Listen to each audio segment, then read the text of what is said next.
What's going on, everybody? Welcome back to the Core Consult RX podcast.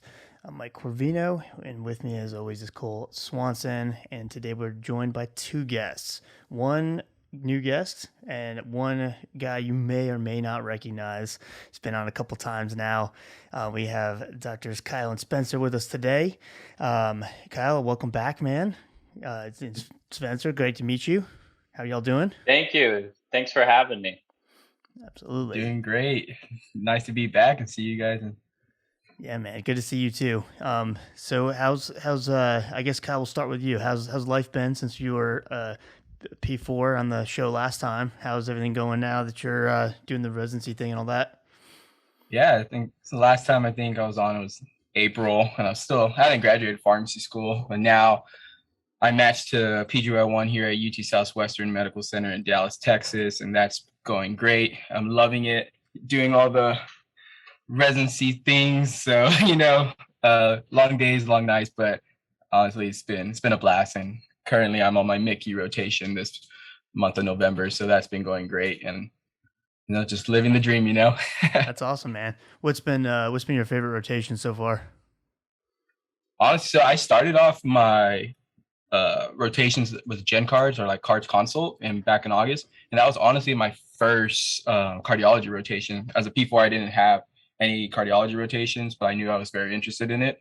And when I had that rotation in August, I was like sold. I was like, I know I want to do a PGY2 in cardiology. I was joking to like my other preceptors on my other rotation. I was like, I don't want to leave cardiology. Can I go back?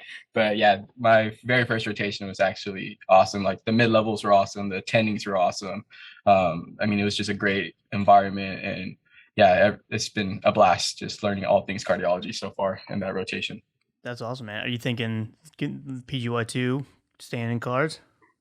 Yeah, I think I'm pretty sold going to PGY2 in cardiology. I was initially, as a P4, I was like in between like cardiology and critical care for PGY2, but I'm pretty set on applying for PGY2 in cardiology this upcoming cycle. So we'll see what happens and where I end up in this next cycle. So stay tuned. Good stuff, man. So Spencer, what's going on, man? Nice to officially meet you. Yeah, absolutely. It's good to be on. I've been listening to some of your stuff the last couple of days. It's been nice. Awesome, man. Thank you. So tell us a little bit about yourself. Yeah, so I am a heart failure transplant fellow here at UT. Done all of my training post-med school at UT Southwestern in Dallas. So 3 years of internal medicine, 3 years cardiology, and then about halfway through the advanced heart failure. So I'll be a heart failure transplant cardiologist next year. And I can tell you, we've been working Kyle hard. I see him late at night with big bags under his eyes in the CVICU. So it's good. That's awesome. Not get away with anything. Good. Yeah, don't give him an inch, man. He'll take it. That's right. That's awesome, man. So you're done as of next year. You said you'll be finished? Yeah, we go on that kind of July to June schedule. So June 30th, I'll be done with training finally. Man, that's fantastic. Does it feel like crazy to be at that point now where you're finally done with all this training? Yeah, it is what it is. We've done, I'm multiplied board certified at this point. So it just kind of is, more work as opposed to, true training. And, you feel kind of like junior faculty. So that's awesome. I guess you're probably, interviewing and figuring out what you're going to do afterwards. You have a plan? That's right. That's $1 million question. We'll see. Yeah, definitely doing interviews right now and looking for places to land long term. Nice. Any specific spot you're like area of the country or anything you're looking for? You trying to stay too away? many. Yeah. That's I won't give anything away. Okay, I got you. Yeah. That's true. Good, right on. For sure. Wise. Well, that's awesome, man. So thanks for joining us today. I know you guys are both busy, so it's just this is gonna be a good episode that I can already tell. So, we've kind of touched on preserved ejection fraction like a little bit. Usually, like amongst like a patient's like overall case, if we're doing a case presentation episode, but we don't think we've really dived too heavily into HFpEF as like a whole and really broke down some of the newest literature and all that. So where do you guys kind of want to start off with this topic? I know we'll do some background information, kind of talk through some of the pathophys, all that good stuff. Yeah, that sounds like a plan. We could probably start off with some background, really definitions of HFpEF. Heart failure preserved ejection fraction for the listeners. I'll probably just be referring it to HFpEF. Probably go down with some like incidence, prevalence, and then get into those risk factors, pathophys, and then some of like the older trials, and then kind of the more quote unquote popular trial that just came out, the Emperor Preserve. We'll get into that as well. So I think that'll be a good layout for the listeners in a general review of HFpEF. How does that sound? Yeah, sounds good, great. man. Dude, yeah, whatever you think. Listeners will be all good, no matter which way we go. They'll like it. So, all right. Yeah. Mm-hmm. Yeah, I mean, I'll just start off with some like background and like general definition of HFpEF, and then we can start the conversation. So really, HFpEF, or heart failure with preserved ejection fraction, it's been kind of increasing in prevalence, and now really compromises like the majority of heart failure population. We know there's been substantial like advancements in therapies and for like Heff Ref populations, like the heart failure with reserved ejection fraction, but we're really at a standstill. I don't want to say standstill, but we have not as many therapies or mortality saving therapies for our HFpEF population. And really one thing that I'll define HFpEF as is like, it's like basically a clinical syndrome in which the heart is unable to deliver the prerequisite amount of oxygen to the tissues in relation to the metabolic needs. Or it does so, but only at the expense of like increased left ventricular filling pressures despite like a normal ejection fraction. And that's kind of like the main definition of what we think of like heart failure with preserved ejection fraction. So yeah, and then and I think that's a good description, Kyle. You know, a couple of things really with our HFpEF patients that they come in, they tend to be a little bit older, a little bit more frail, as I'm sure you're going to get into, and they really describe being quite dyspneic on exertion. So they have, you know, orthopnea in the middle of the night, fatigue when they're doing their typical daily activities, and just really kind of feel like crud. A really challenging population to diagnose because they tend to be older and have lung issues and all of these other things. So you're like, what is this shortness of breath from? Could it be a million things? One of the things is it could be HFpEF, but really that dyspnea on exertion is really kind of the classic hallmark sign. You know, close to 100% of people with HFpEF will come in with those type of symptoms. And then like from a definition standpoint, I shouldn't say definition, but looking at it from like an ejection fraction standpoint, how are you guys, how is it defining, like obviously reduced being less than 40, is it just, because there's always that weird middle ground between 41 and 49. How do y'all kind of look at that? As far as so from our perspective, really there's, you know, three major cohorts now. So reduced ejection fraction of 40% or less, a mid-range ejection fraction. We like to come up with lots of, you know, things to say. HFrEF is what we call it, MREF, or mid-range ejection fraction, and then preserved ejection fraction is typically considered 50% above. Now, to some degree, and we'll talk about this later, these are cohorts that are established for clinical trials to enroll people. And it's really much more of a continuum than that. But by strict, you know, guideline definitions, that's how I would think of your ejection fraction breakdown. And there was that consensus statement put out in April where they kind of broke it down in that way, where they have the HFrEF, which is my new favorite, by the way. And then they also had, I guess, the heart failure with improved ejection fraction as well. So are those adopted at this point into like being like pretty universally accepted, or is there still some pushback and whatnot as far as the actual nomenclature of that? I have a little bit different perspective, so I'll let Kyle answer this. Yeah, so really that I brought it up actually on my first rotation too. They were asking about the ejection fraction, and I said I called it HFmEF, and my preceptor was like looked at me with a funny face and was like, "What are you talking about?" I was like, "Oh, like the ejection, like mid-range ejection fraction." They're like, "What?" And it's like, "Oh no, like I guess I just like totally like botched the like HFmREF, or I don't know, like it just sounded funny when I said it." But going off of that, a lot of us, at least from the pharmacy world and like people I've worked with in the cardiology pharmacists, they have adopted the HFmREF or MEF, however you want to call it, mid-range ejection fraction, as one of the three classifications for heart failure right now. Yeah, and that's how we like to like look down on people, you know, if they don't know the terminology. That's why we change it every couple of years to look cool as cardiologists, right? That's key. But absolutely, you know, that's certainly the nomenclature that, you know, in the heart failure world we are using currently, which is subject to change as we have evolving therapies and different ways to define, you know, how the heart is doing. Unfortunately, in a lot of ways, the best way to understand a patient is with ejection fraction, but it has many, many problems. And so long term, it will not be our way of classifying, you know, heart related issues or heart failure related problems. But currently it's our best way. So what do you think kind of the future of the better way would be?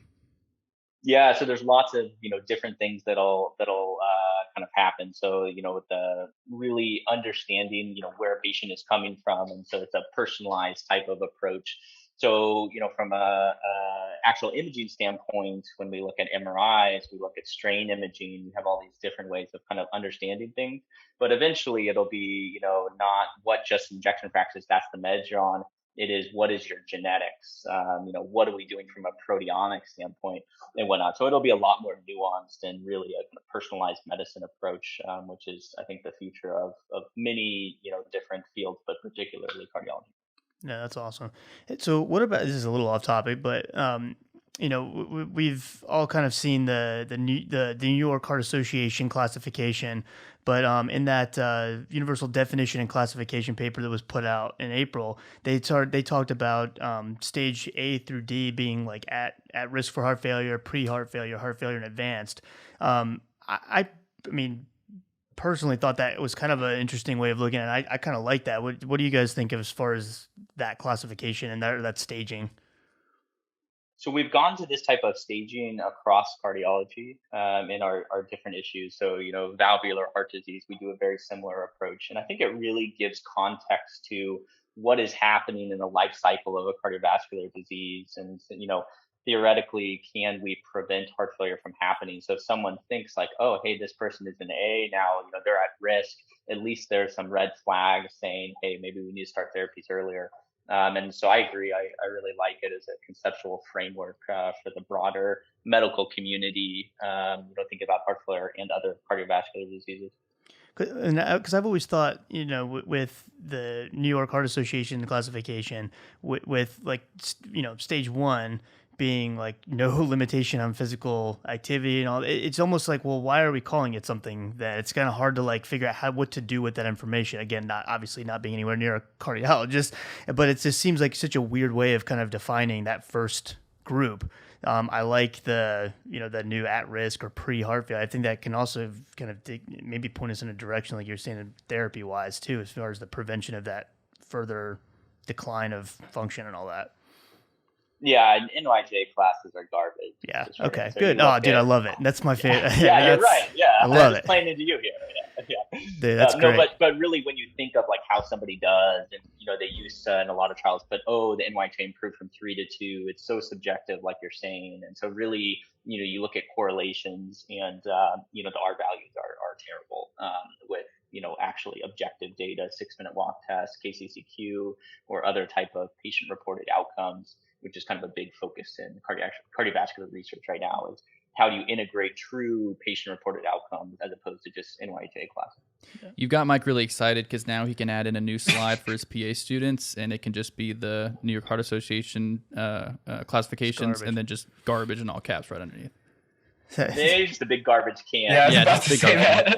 Yeah, that's awesome. Yeah, no, I think besides Cole and I think you're the first person to use the term trash or garbage or something on the podcast with us. That's fantastic, man. Welcome. That's fantastic. So, all right. So, Kyle, you want to jump into some of the patho? Yeah. So, looking at patho wise, so one thing about heart failure with preserved ejection fraction, really, it's been long perceived as like a disorder where contractile function is intact, but the myocardial relaxation is impaired. And that's kind of been traditional thinking, at least how I thought of it, right? But more data has come out over the recent years that there's actually many different pathogenesis being at play. Kind of like the more popular one, I would say, it's kind of coined by, I don't know if it's the right phrase to call him, but I call him kind of like the godfather of heart failure, godfather of like all the SGLT2s, is like Dr. Milton Packer. He's kind of like the neurohormonal hypothesis in terms of pathophysiology in HFpEF and heart failure in general. But one thing I think it's very important in the pathophys is just really all the other comorbidities that may be coming into, that may be with the patient, that may be influencing the progression of heart failure. So especially like when thinking about diabetes, AFib, CKD, obesity. And I bring that up because going back to the neurohormonal hypothesis, so chronic hypertension, which we see in almost about 50% upwards, sometimes up to 90% of our HFpEF patients, chronic hypertension leads to neurohormonal activation that creates like a pro-inflammatory state, can cause like arterial stiffness and ventricular hypertrophy. So that can all worsen your heart failure, or at least progress the heart failure. Other thing also, like when we're talking about obesity and diabetes, so patients that have excess visceral fat, this can lead to like another pro-inflammatory cytokines, hyperglycemia and hyperinsulinemia, as well as like insulin resistance. When you're looking at our diabetes populations, this can lead to like microvascular dysfunction, as well as like autonomic neuropathy, which causes like cardiac stiffness, and then like hypertrophy, fibrosis, and then eventually again heart failure. So I think it's just, there's more than one pathogenesis at play here. And that's how I think of the pathophysiology, especially with HFpEF. I don't know if you guys have any thoughts on that. And I think you bring up a good point. It's probably some things that you guys see every day, in a variety of, pharmacy world, is all of these things, these comorbidities. And as people getting older, more comorbidities, et cetera, we're going to see more HFpEF. And just like Kyle mentioned in the beginning of the podcast, we're seeing increased prevalence related a lot to age and comorbidities in the US. And I think a really important point, on top of that, is a lot of things are diagnosed as HFpEF, which aren't. So Kavita Sharma's group at Hopkins took just over 100 patients of HFpEF, sent to their HFpEF clinic. So people were pretty sure they had HFpEF, and they did an endomyocardial biopsy, and every single one, 14% were amyloid. So 14% of the patients were cardiac amyloid. So normal ejection fraction, older, have heart failure symptoms. And so, it's this bucket to some degree, because it's really challenging to effectively and truly diagnose what is HFpEF, with all of this going on. So definitely have your antenna raised, if there's other things that point you to a different diagnosis, high output heart failure, amyloid, other infiltrative diseases, of what is going on. And so HFpEF is challenging to diagnose. And in our cardiology clinics, is a lot of people, kind of sigh when they see a HFpEF, new diagnosis on their list for the next day or whatever. So. But the ejection fraction clearly says exactly. You mean to tell me it's not that simple? That's unfortunate.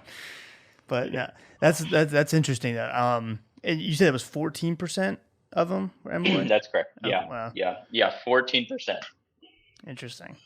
Okay, so what's the time? I mean, as far as patients that come in, and presenting with true HFpEF, is it one of those things that they will eventually continue to decline and then eventually kind of transition into HFrEF, or is it because they're, it's weird that the older patients, that were the ones that are presenting with HFpEF, how does the timeline of all that kind of work, or is there a general consensus about that, or a way we could kind of follow that? Yeah, and it's definitely, there's not one continuum. There's not kind of a preset, you come and start as HFpEF and then you slowly dilate out, etc. So I would think of those separately. True HFrEF dilated cardiomyopathy patients are distinctively different than this cohort of elderly HFpEF patients who are thickened walls, who have, when we think of these things, a person with HFpEF, their pressure volume relationship is very different than somebody with HFrEF. And by that, I mean the amount of volume it takes to change their pressure significantly is much less than a HFrEF patient. And so by that, I mean, they can be 3 liters volume overloaded, not very much for a heart failure with reduced ejection fraction patient, but that can increase their filling pressure, their left atrial pressure by 5 to 10, and they can be profoundly dyspneic. Or they can have profoundly elevated PA pressures when they exercise only, or, very, very raised when they exercise. So definitely different phenotypes. And so, I would take those HFrEF young people or dilated cardiomyopathies, put them in one, page, HFpEF, put them in another page. There are some in the middle that are transitioning back and forth, et cetera. And so you have to think a little bit further about those, but there definitely are, discrete phenotypes. Yeah, I like that, because I always feel, at least from like if you're doing like an overview, like in a school setting, for med students, pharm students, PA, whatever, I always feel like it's just like this overly simplistic like timeline they just kind of present it as, here's HFpEF, here's HFrEF, and it just sort of seems, the way that it's always educated at that level, that like, oh, everyone starts here and then they just end up here. I wish more, I guess educational textbooks and whatnot would kind of make that clear distinction, that they are such different phenotypes. I think that's going to open up a lot of people's eyes, because it's not a way that it's usually taught or thought of. So it's great. Well, they just need to listen to your podcast and they learn everything about exactly. Well, I don't know about everything, but when we have guests like y'all on, then maybe. But if it's just Cole and I just sitting here not talking our nonsense, man, I don't know about We've only had 150 episodes and we've never put it that way. So yeah, there you go. Getting on good guests.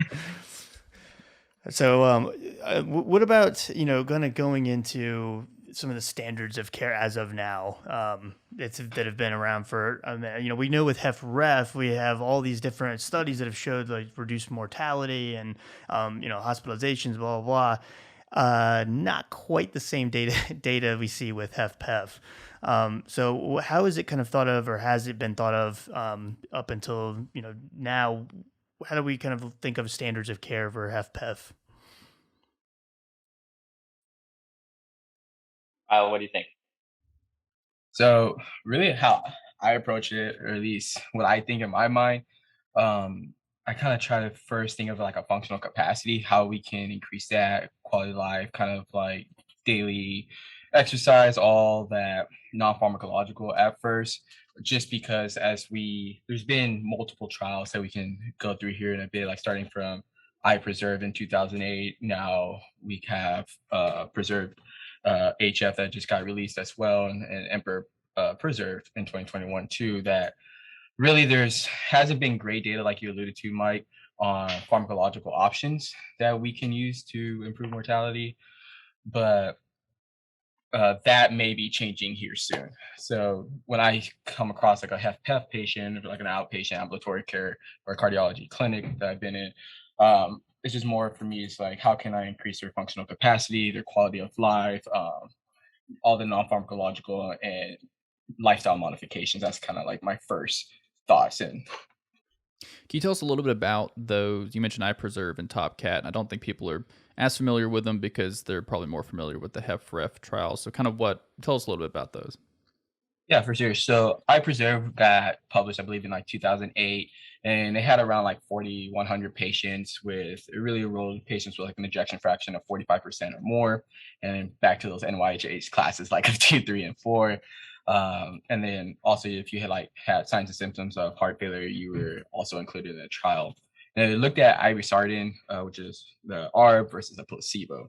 And really the primary outcome was like a composite death from any cause or heart failure hospitalizations. And really what that trial showed was that valsartan really did not improve any outcomes for patients with HFpEF, which they defined as a EF greater than 45%.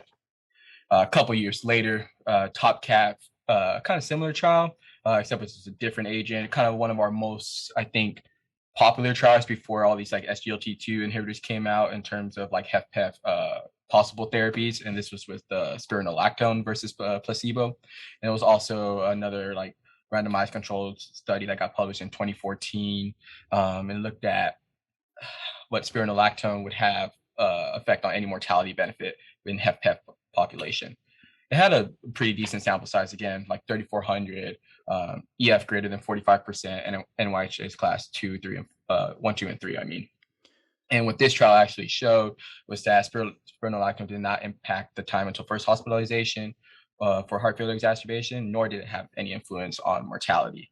And I know this is probably the most, besides probably PARAGON HF, which we'll look into next, but TopCat is probably the most, I guess, cited literature I've heard on rounds, or at least debated literature. I know there's some possible controversy with it, like did it show some benefit or not? should we be prescribing it in HFpEF patients or HFmEF or HF moderate range, mid-range ejection fraction? So I think, I don't know, Spencer, do you have any thoughts of the TopCat trial?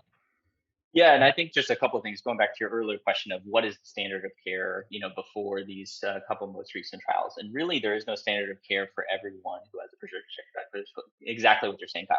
And the key with HFpEF patients is you have to figure out what is causing their issues. And so, what's associated with HFpEF? Morbid obesity, pulmonary hypertension, volume overload, age, AFib, those type of things. And so the targeted therapies are at each of those comorbidities. So treating people effectively with our newer diabetes agents to reduce both their diabetic components, so you decrease inflammation, but you also decrease weight with the GLP-1s. You're treating, fluid overload with our loop diuretics, etc. You're treating your AFib with rate control and rhythm control type strategies. And so really the standard of care is treating each of those individual components. And that's the problem, is there's these different phenotypes.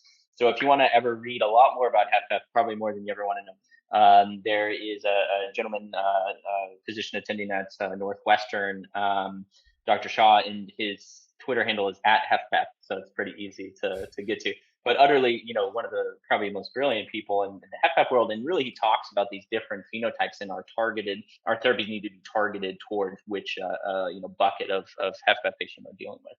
So I think those are great, overview of the trials, and unfortunately, negative trials hazard ratios were kind of in the 0.7, 0.8, 0.9, depending on which study you're talking about, with a crossover of 1. So none were positive, with some of the caveats we all know for HFpEF trials. The thing, TopCat is my favorite trial to talk about, so I'm glad you brought up the controversial nature of it. And the reason why it's great is it was an international trial, so Eastern, Western, etc. And it looks like you're shaking your head, so you probably know this. But what they looked at in the subgroup analysis is Western countries, so Argentina, United States, Canada, had significant improvements in the patients they enrolled. The Eastern, so Georgia, the country, not the state, though it might be the same, and Ukraine, I think Russia, they had essentially no effect of spironolactone. And so what they did, there was 300 of the thousands that they enrolled that they actually had urine and blood samples for. And so they ran tests seeing how much of the metabolites were in them. In the Eastern European countries, the metabolites were significantly lower or non-existent. So they enrolled less sick patients, and they didn't have the medicines in their bloodstream. And so, yeah, exactly. So from a, typically I would never take a subgroup analysis as real. But I think in TopCat in particular, I think you can actually probably look at the North American data and be pretty confident that it truly was effective for that group of HFpEF patients that was enrolled. So are they thinking? So those are, Are they thinking like adherence issues with the Eastern countries or drug purity? Do they have any ideas? Didn't enroll patients with HFpEF, first of all. Second of all, maybe we're selling it. I don't know. It was pretty sketchy. Yeah, spironolactone goes for big bucks on the street. I can tell you that. That's right. No, I've always, because I don't know. I mean, again, coming from an area of more family medicine, primary care, I feel like that I shouldn't even say little, that gigantic caveat to that study is never really discussed. I brought it up a couple of times because I had that in my slides for my PA students. I'm like, I mean, if we have, up until the new, recently we haven't had any really positive looking data for HFpEF. I'm like, I feel like we need to hang on to that subset from the West with TopCat. So no, that's I'm glad you brought that up because that's a really good point. I always feel like TopCat gets thrown out as it didn't show significance. So, oh well. I'm like, yeah, I mean, the overarching p-value is 0.14. There's definitely a trend as is consistent with, all of the trials that we've mentioned. And, kind of getting into, I think what Kyle was going to talk about next, the PARAGON heart failure, sacubitril valsartan, looking very similarly, cardiovascular death, first and recurrent heart failure hospitalization as the composite endpoint, which barely did not meet statistical significance, 0.06, with, again, subgroup analysis, females having significant benefits, and then ejection fraction having a significant effect as well. So one thing I want to bring up here, I think is a really good point, is all of these studies that we've talked about. So CHARM preserved, very similar to I preserved a little bit earlier with a different ARB. top cats, as well as Paragon heart failure, the lower ejection fractions, so depending on the study, 55, 57, or 60 or 62, the lower than that ejection fraction all had a hazard ratio that was significantly lower than 1. Above that, that is where your hazard ratio went above 1. So there does seem to be a difference between a lower quote unquote ejection fraction right around 55 to 60% as opposed to above that. And why is that? The patients are different phenotypically, we think, to some degree, but that's part of the reason that this whole ejection fraction might not be, the 50 is the new 40 or whatever you want to call it. But there's definitely some heterogeneity even within these studies across the subgroup. And that goes towards the whole individualized care, because they still fall into the HFpEF range, but higher ejection fraction might actually see benefit. Exactly. Yep. And just like you're talking about, so, how to define this and use these things, which, the FDA, to their credit, actually approved Paragon heart failure across the EF spectrum for this exact same reason that we're talking about. And what's interesting in Paragon as well, there's a significant heterogeneity between male and female. And with females having a higher efficacy that we haven't seen necessarily in other trials as much. Classically underrepresented, underenrolled cohorts, under-enrolled cohort in heart failure trials, unfortunately. And so, like when Entresto got approved for now they just say chronic heart failure in general, that's for listeners that aren't familiar as much with the terminology and stuff. When you say the term chronic heart failure, are you just talking across the board, literally any type of, no matter where you are on the spectrum, heart failure in general? Yeah, that's correct. As far as FDA guidance kind of on the issue, who do I put, on sacubitril valsartan, and who do a lot of our attendings who kind of take care of these people? Essentially males under 53 to 55%, females under, 57 to 60% who have what we consider kind of true heart failure symptoms, either based on right heart caths or based on echo guidance, elevated left atrial pressures, without some of the other comorbidities that might be confounding the matter. Gotcha. Very good. All right, Chell, where do you want to go with now? Or where do you want to go now? Let's see.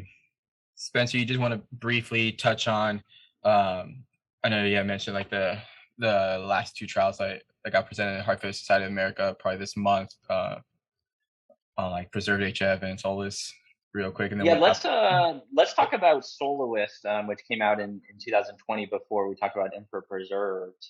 Very interesting study, and I'll take the headlines on this one, Colin, and we can talk about Emperor when we get to it. So sotagliflozin is an SGLT2 and SGLT1 inhibitors, which works mainly in the guts, SGLT1.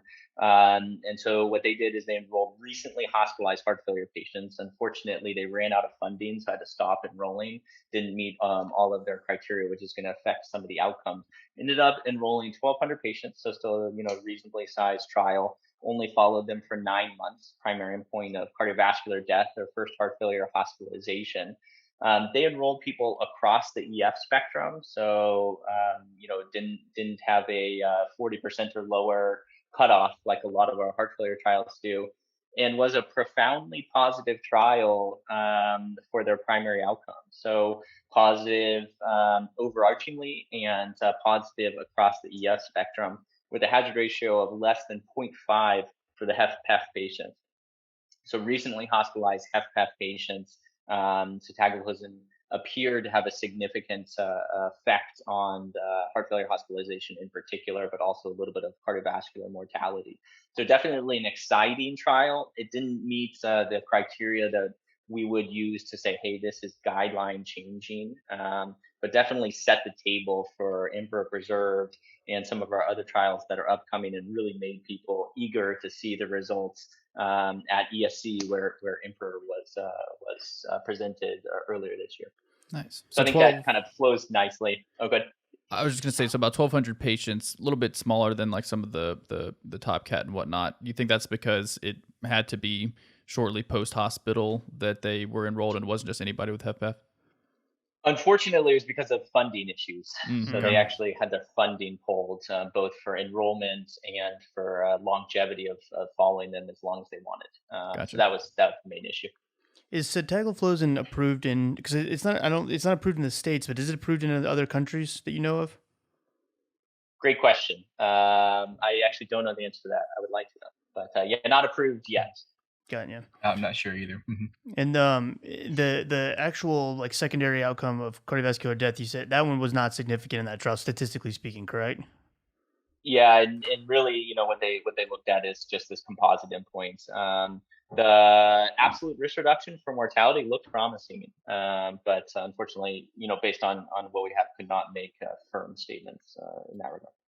Gotcha.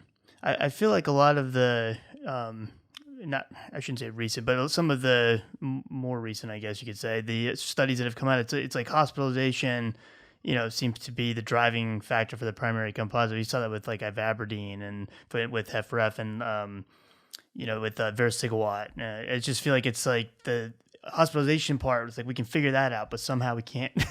Do you think that's just because it's always looked at as such a simplistic, oh, here, give them this medicine, everything gets better, versus treating all the comorbidities and all the different confounding factors that can make that person worse? Well, I think in the Heff Ref Trials in particular, I think it is really shows how well we have done. Our absolute risk reductions are going to drop on quad therapy, and that's amazing. We've taken your 2-year mortality from around 35% to quad therapy at max doses, 10 to 15%. And so really, you're seeing less of an effect size because we are blocking 5 pathways with 4 drugs. So really the quads therapies and the pillars of HFrEF treatment have, and will continue to raise the bar for future therapies need. If ivabradine was the solo therapy for heart failure, back in the beta blocker, would it have a mortality benefit? Probably. Yeah. That's a good point. I didn't think about it like that. That's good. Yeah, so sotagliflozin is approved in Europe for type 1 diabetes, and it's branded as Zynquista. For type 1? For overweight in addition to insulin and type 1 diabetes, yeah. Interesting. And if I remember correctly, there was a New England journal looking in type 1s for sotagliflozin maybe 5 years ago. Yeah. I don't think it didn't show the promise that I think they were looking for, because that's why the States didn't approve it. But that's interesting. Yep. Thanks, Cole. Yeah. Thanks, Google. Good. Best Googler in the business. Old reliable. Yeah, there you go. All right, so where to next, Kyle? I guess let's get into the hot trial, the Emperor Preserve, that got published about a month or so ago, or 2 months ago. Heck yeah. Right? I'm losing track on my months where we're at. But yeah, Emperor Preserve. So this, for your listeners that haven't read the trial or heard about it, it's a multi-center, double-blind, parallel group randomized control trial. Had around close to about 6,000 patients around there. Empagliflozin, 10 milligrams versus a placebo. And it was looking at in adults with HFpEF, does empagliflozin reduce the risk of like composite cardiovascular death or hospitalization for heart failure? And one thing, we'll go into like some, just laying it out, like we'll go into inclusion/exclusion criteria. We'll talk a little bit of baseline characteristics, and we'll have a little bit of discussion about those too, and then we'll keep going. So just give the audience a general overview. The inclusion criteria, ejection fraction of greater than 40% while clinically stable, NYHA class 2 to 4. You had NT-pro BNP greater than 300 if no AFib, but if greater than 900 if you had AFib. Of course, patients 18 years of age and older, evidence of hypertensive heart failure or structural heart disease, and then stable diuretic use, and a BMI less than 45 were like kind of the main inclusion criteria. Exclusion criteria, if you had any kind of like MI or CABG or other major cardiovascular surgery, any kind of stroke or TIA in the past 90 days prior to randomization, you were excluded. Any kind of cardiomyopathy based on like infiltrative disease, muscular dystrophies, hypertrophic obstructive cardiomyopathy, or any kind of severe valvular heart disease, you were excluded as well. of course, any kind of acute decompensated heart failure was excluded, or requiring any kind of inotropic agents. And then other things is like AFib or atrial flutter was a resting heart rate greater than 110 at screening. At time of randomization, you were excluded as well. So that was kind of like the inclusion exclusion criteria. And then kind of the baseline characteristics. And after this, we'll talk a little bit about maybe how might these characteristics affect the results that we'll talk about. So baseline characteristics, mean age was like 72, 45% were actually female sex, 76% white, 4% black race, and 14% Asian. Actually around 81% were NYHA class 2. Average BMI was around 30. Determined at the echo details. So mean ejection fraction was 54%, but looking at the breakdown, around 33% were in that Heff heart failure with mid-range ejection fraction, 34% truly HFpEF, and then or like HFpEF was greater than 50, and then like ejection fraction greater than 60%, you had about 32% patients. Other than that, other kind of comorbidities that were important to know is about 91% of patients had hypertension, 49% had diabetes, 52% had AFib, and about 23% of the patients were hospitalized in the prior year due to a heart failure. And last thing to round out was mean GFR was around 61.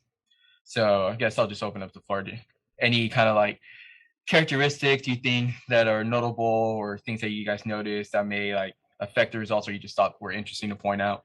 Well, one thing, and I've actually, this is a legit, just straight up question, because I haven't looked at the answer for this, but like, why 10 milligrams? Because like with EMPA-REG outcomes, they did 25 milligrams. Is there a specific reason why they went 10 milligrams? I feel like dapagliflozin used their full dose, but empagliflozin did not. So there were, if I remember correctly, EMPA-REG was, I think they had multiple dosages, or one of the EMPA trials had multiple dosages with no difference, between, and then DAPA was 10, DAPA heart failure. So there's been multiple trials looking at the effect of different dosages, and 10 versus 25 did not have an effect, is the short answer. Gotcha. So that's why we've gone to 10. Gotcha. Okay. Except at the VA, we give them 25 so they can cut it in half and take 12 and a half per day. Nice. Okay. Yeah. So, and what was interesting, I think an important point too is their baseline treatment. So greater than 80% were on beta blockers, 80% were on RAS inhibition at baseline, and 40% were on MRAs. So a very almost HFrEF treated population. And those are higher rates of treatment than we see in our global heart failure population as a whole. So kind of an interesting aside. Yeah, I like that you bring that up, because usually when you think of like, especially I thought that was very interesting, like 80%, 85% of HFpEF, I guess technically speaking, were on beta blockers. That's, at least from my sample, that's not really like kind of quote unquote standard of care. Like I don't really see that many patients on with beta blockers in this HFpEF population. So that was definitely something interesting to point out. And a lot of it's driven by comorbidities. Mm-hmm. So like you said, more than 50% have atrial fibrillation and whatnot. So there's other indications, and not necessarily guideline directed beta blockers for HFrEF, but just beta blockers in general. So there's no like contraindication to using a beta blocker necessarily with HFpEF. Is that correct? Correct. Good question. It's a good question. So there is data that shows in HFpEF patients, beta blockers do decrease the O2 max, do decrease quality of life. So is there contraindication? No. Should you have pause in a true HFpEF patient on a beta blocker? I sometimes will take people off if there's not another indication. One of the other things is a lot of these people have CAD, mm-hmm. High burden of CAD. So, there are other indications and kind of mixed issues. What about non-dihydropyridine calcium channel blockers? No contraindication as far as, a lot of these people are on it, given blood pressure related problems. But no data as far as like any sort of benefit or anything?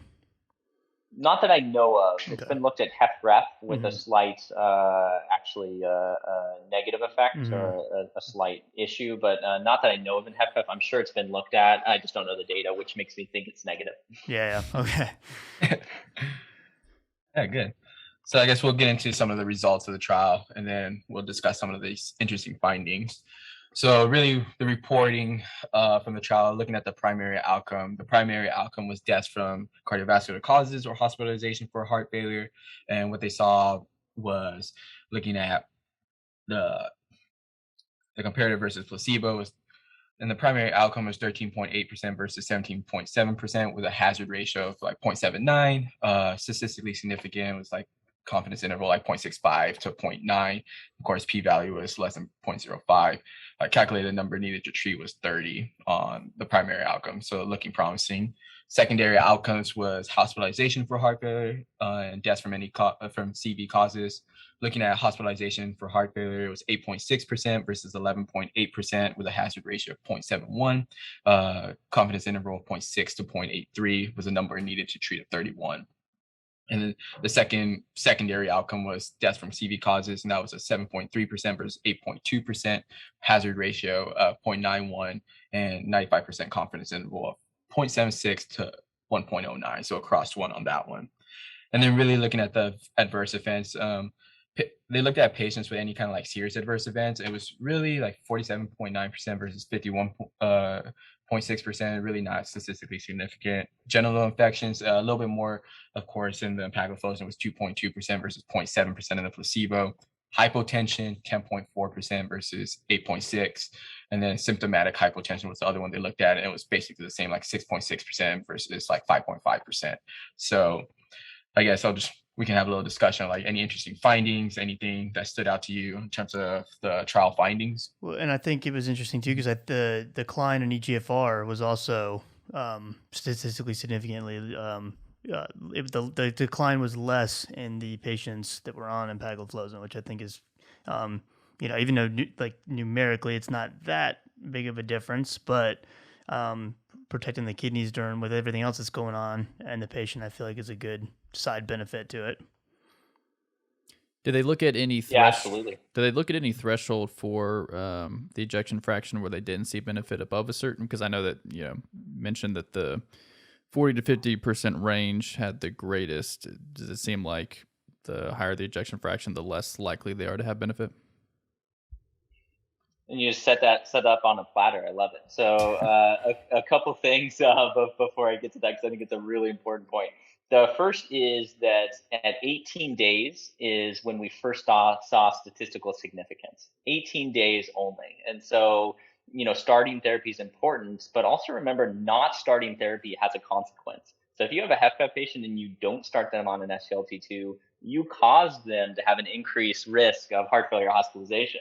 And so we don't tend to think as humans of risk of not doing something. But 18 days, it's pretty amazing that, very few people even follow up from a hospitalization at that point. So I think that's kind of the first point. The second point is a little bit of a nuanced trial type of thing. And so, what do we really care about as patients, or what does a patient really care about? Do they care about the first time they get hospitalized, or do they care about something else, time that's in the hospital, multiple times of hospitalization? And so the primary and secondary endpoint are different, and try to address both of those. The first is, CV death or first heart failure hospitalization. It's pretty typical for a heart failure trial as a whole. But their secondary endpoint was heart failure hospitalizations and recurrent hospitalizations, which showed an even greater reduction, 27% relative risk reduction, as compared to the 21% relative reduction of the primary combined endpoint. So really important to think of. There's other more kind of novel things that we're using now in trials. Time at home, which kind of excludes your time in SNFs and whatnot. And I think will be important and will come out later, as well as patient-reported outcomes, or PROs, which we can talk about. Getting to your point about ejection fraction, so we talked about that. I think we set the stage earlier, with the other trials and looking at that 55, 57, 62. When you look at it, it's definitively true in this trial as well. So the secondary endpoint, so total hospitalizations for heart failure, there's a very distinct cut point above 60% ejection fraction where the hazard ratio is actually above 1. And the two others, 40 to 50 and 50 to 60, it's distinctively even lower. The P for trend in that is 0.008. And so there's definitely a different cohort. Now you think of why. So, it's a different cohort, it's different people, blah, blah, blah. You look at the people enrolled, they're older, more female, have more comorbidities and have lower relative BNP for their comorbidities.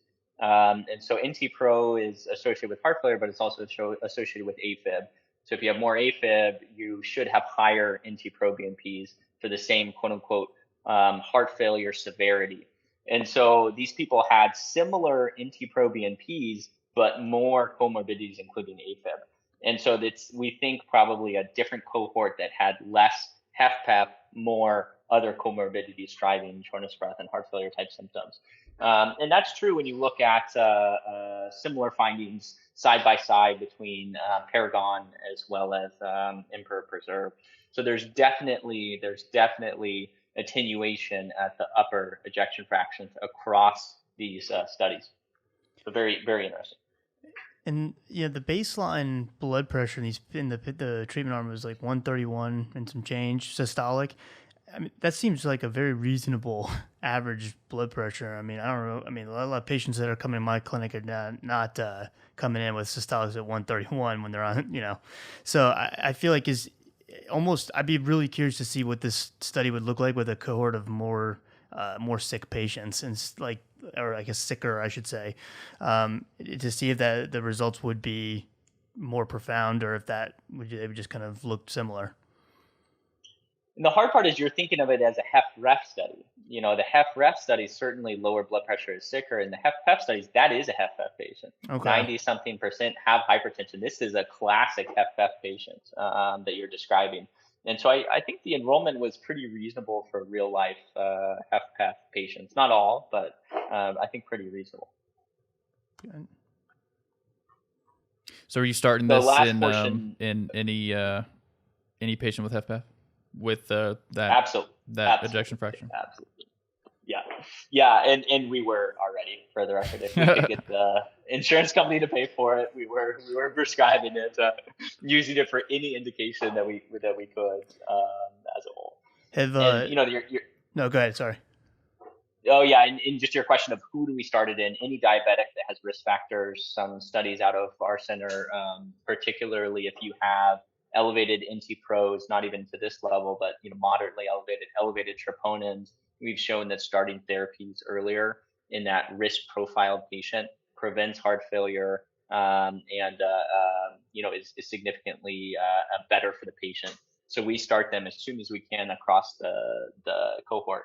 One of the middle authors is an attending here on every single SGLT2 trial. So we've been using them for years. Yeah. As far as cost goes, has that been a big factor for y'all as far as getting these patients access to the SGLT2s? Sounds like a great question for Kyle. Yeah, so at least from the inpatient side, from our formulary standpoint, inpatient, we don't have it, at least from the last time I checked. We can't prescribe it, but we can start it like as they're going on discharge. And I know when I was my cardiology rotations, it has been a barrier, more so than I thought it was going to be. So I don't know if it's just the type of patient population we have here or the patient population I encountered that month or two that was in cardiology. But at least from my short experience trying to get patients on an SGLT2 as they're leaving the hospital, it has been. I haven't experienced as much, I guess, roadblocks from when I've worked in like an outpatient ambulatory clinic so far. But again, most of those outpatient ambulatory clinics, I'm starting it with the indication of like diabetes plus like any other kind of cardiovascular disease. So thinking about it not being on formulary at the hospital or even non-formulary on a patient's insurance, I remember back when the HFrEF trial was coming out, the Canvas trial was coming out, and Farxiga didn't have their trial out yet. And the reps would come around and be like, oh yeah, it's a class effect, prescribe Farxiga, it's fine, class effect, all that good stuff. Do you, for a patient who can't get access to Jardiance, do you think it's reasonable to try one of the other ones, or are you like, we have data in Jardiance, so that's what we need to go with? We strongly believe it's a class effect. I work at two centers, Parkland and the University Hospital, so it's different experiences. We're very fortunate in our county hospital system through our P&T and whatnot. We have excellent access for our unfunded or our Parkland funded patients, and so pretty remarkable. So I'm just actually pulled up the data in front of me. In our HFrEF population, so again, HFrEF, not HFpEF, that are followed in cardiology clinic, 26% of our patients are already on SGLT2s. That's increased consistently by about 3% per month over the past 6 to 12 months. And so we're up to around 30% now. This is from April. At UT Southwestern, people followed in heart failure clinic, 42% are on SGLT2s. Cardiology clinic, 26% are. Not in either, only 7% are. So certainly there's an attenuation with people not seen in cardiology clinic versus those who are. So we're very fortunate at our county hospital. Hypoclosan has given us a reduced price, and so we prescribe it very frequently, and a lot of our people are on it. Shockingly, it's easier at our county hospital than our private hospital to get people on SGLT2s. Certainly, we have an issue of inpatient starts. It's currently not on our formulary at our university hospital. At Parkland, we started inpatient. It's on our formulary. So it's a really actually a cool environment. This is a shout out to UT Southwestern and Parkland of our county hospital system really putting patients first and being on the cutting edge of medicine. So a great place to train across the board and practice down here at UT in our county hospital system. So definitely issues with insurance, particularly at the university hospital. Yeah, that's funny you mention it like that because so I work in an FQHC and that's where I do my ambulatory care stuff at. And our cash price for someone who doesn't have insurance or really anybody for like Jardians, for example, is $10. And so as I've gotten so spoiled with just freely like starting patients on these meds without even thinking about the cost of it, that if I ever have to go to like a regular like family medicine clinic or something, I'm in a lot of trouble. We're doing a lot of PAs. Yeah, I agree. Just one other thing, like when I first started here at UT Southwestern, back in August, I do a lot of discharge counseling, like optimizing like patients' regimens when they're going home, post like heart failure exacerbation or whatever you may have it. And but I guess the first week I was like, I'll be like, when you start like pathophysiology, when you start this and this and this, and it's like Kyle, like whether it's like the mid-level or the 10, he's like, we don't have it on formula. I was like, what do you mean you don't have it on formula? Like, yeah, we have it in Parkland, but we don't have it here. I was like, how do we get it here? Like, so we're from a PharmD standpoint, we are actively in talks of trying to get it on formulary here. Just gotta go through like that whole P&T, all those meetings, all those requirements and stuff. But hopefully that will be on formulary soon, so we can mirror our county hospital partner over here at Parkland. It's right. I'm gonna hold you to that, Kyle. It's not on in a couple months. I know where to find you. I'm a resident. I only got so much power. All of a sudden, that confidence just sort of shifted a little bit. Well, that's fantastic, guys. I love it when we can have, kind of a game-changing, practice-changing trial. Maybe not practice-changing for you because I've been doing it for years, but for many, I think it would be. So are we anticipating, guideline updates at some point? We got new trials down the pike. What's it looking like? Yeah, I think there's two things to say. The first presented at HFSA trial called Preserved HF, which is a PRO trial, 500 patients, I think randomized 300 were randomized, 150 in each arm. KCCQ, which is kind of our quality of life scale, significantly improved on average. I think like 5 or 6 points. Probably one of the biggest heart failure improvements in KCCQ. So definitely improves people's quality of life with HFpEF as well. And then, fortunately, in the near future, we have DAPA's equivalent. It'll be called the DELIVER trial, and will kind of augment our understanding. There's a lot of really interesting data that's coming out as far as why do SGLT2s work across the spectrum. And so those are, if you like, really mechanistic trials and mechanistic understandings. Keep your eye out. They're coming up literally every week. That's what Twitter's for, right? Is to keep you informed of trials. Yeah, literally Twitter and Instagram. That's where I learn half the stuff. And like when I do journal clubs for like residency stuff, I think like almost all my journal clubs, I first see them on Twitter. I'm just like bookmark. I'm like saving those for later.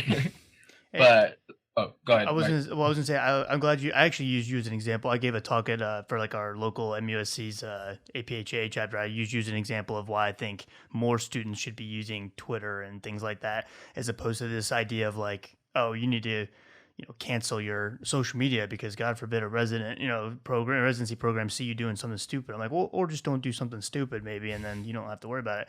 But I used you as an example because I said, he's putting great content out, and there's so many people. I'm like, there's no other place that you're going to get those type of minds all coming together and just talking nerd over the water fountain.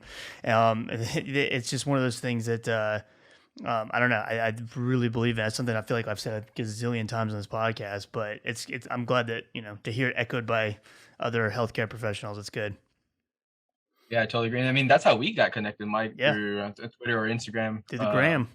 Yeah. So I mean, for all the students out there, medical residents, what have you? I mean, it's a great place. You don't have to put out any content. I mean, there's a bunch of people out there putting content. It's just a great resource for any kind of information or just connecting if you want. So highly encourage, highly recommend. 100% agree. Mm-hmm. You want some key take-home points about HFpEF? Yeah, absolutely. I would love it. I feel like it's that time. All right, here are my key take-home points. The first is HFpEF diagnosis is really challenging. So older people with those comorbidities we talked about, think about it. If something doesn't make sense, if they're too thick, etc., think about an alternative diagnosis, amyloid in particular, some of the other infiltrative cardiomyopathies.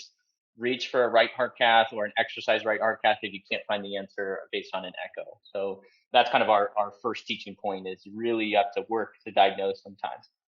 The second is, this was an excellent trial, really nice first positive trial in HFpEF in the space. And very excited about it, even though it didn't have a frank mortality benefit. The things that we see are real. Heart failure hospitalizations affect patients are a big deal. The PROs, patient-reported outcomes, are real. The third is these effects are early. So just like in reduced ejection fraction, not treating someone appropriately in the appropriate amount of time is hurting that patient. And so getting people on therapies early.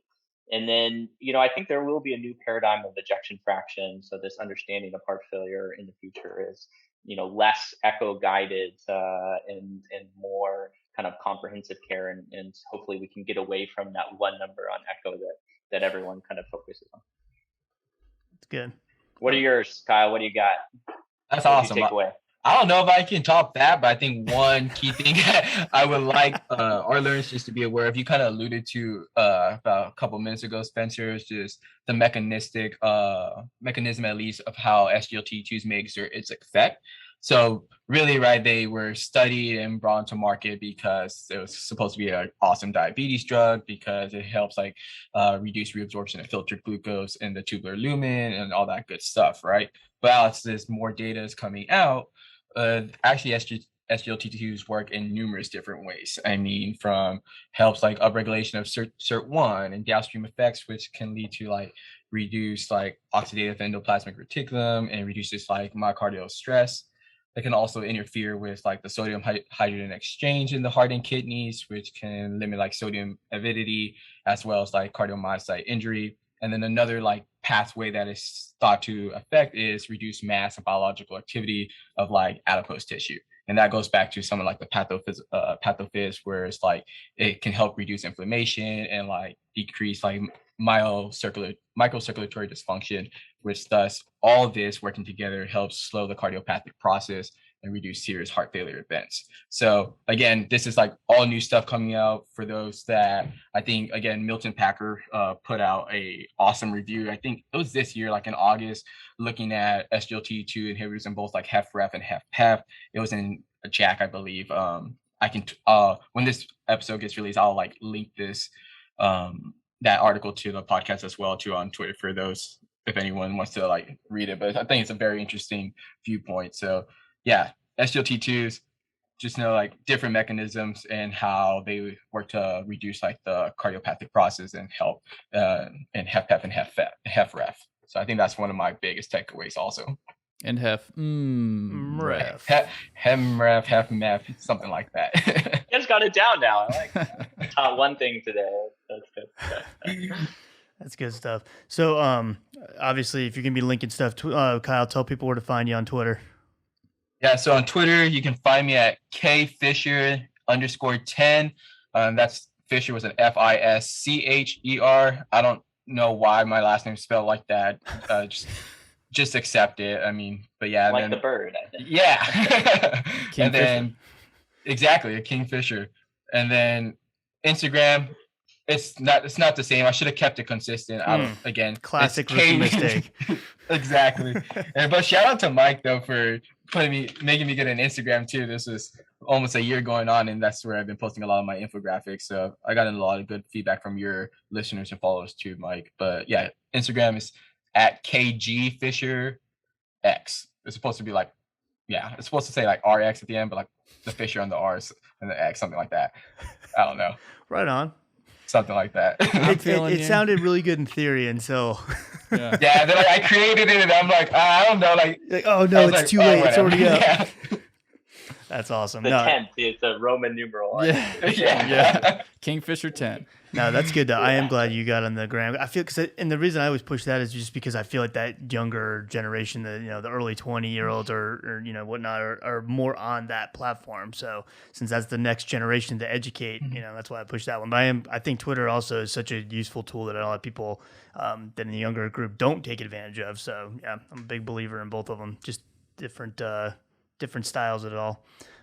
Spencer, do you have any stuff like that on social you want to plug? Yeah, absolutely. I'm, especially during the cardiology conferences, I'm active. At Spencer Carter 55 is my Twitter handle, and I definitely consume, but also occasionally put things out there. That's awesome. Yeah, and I'll put y'all's handles and stuff in the show notes as well, so people can find you, and I'll link it on my Instagram and everything. But yeah, anything else that we need to talk about before we get out of here? Any closing remarks? Anything? Eugene Braunwald, who everyone else would say is the godfather of cardiology other than Kyle. I don't know. This is a new age, I guess. I don't know. His most recent comment is SGLT2 inhibitors are the new statin. And I think that's the truth. Wow. That is quite a statement, huh? Yeah, that's awesome. For sure. We're going to get him on the podcast now. Good luck. Yeah. Yeah. Thank you guys both for taking the time to do this. I know it's later in the day, but y'all are both busy, so I really appreciate your time. But that was good, and we need to do this again, in the future. So thank you guys so much for listening. I hope that was helpful, and make sure you guys check both of these gentlemen out on the old Twitter, and make sure you follow them and keep up with what they got going on. If you have any questions or comments or anything for Cole or myself, our emails will be in the show notes, and you can also reach us on any of the social media platforms. You can send me a text at 415-943-6116. If you have any questions, I actually got a really, really good, extremely complex patient case via that texting platform yesterday, which I thought was awesome. If you have, we'd love to hear your comments, anything like that, or if you want us to add anything or go over a certain topic or anything like that, definitely let us know. Also check out Patreon. If you go to www.patreon.com/coreconsultrx, we have our more like traditional lectures and stuff like that with PowerPoint slides and all that. It's only $3 a month, so you can subscribe for a month, rip off our 100 lectures that we have on there and thousands of PowerPoints, and then just cancel. It's fine. But we're keeping your $3. So thank you guys so much for the support, and we'll catch you next time. Have a good night.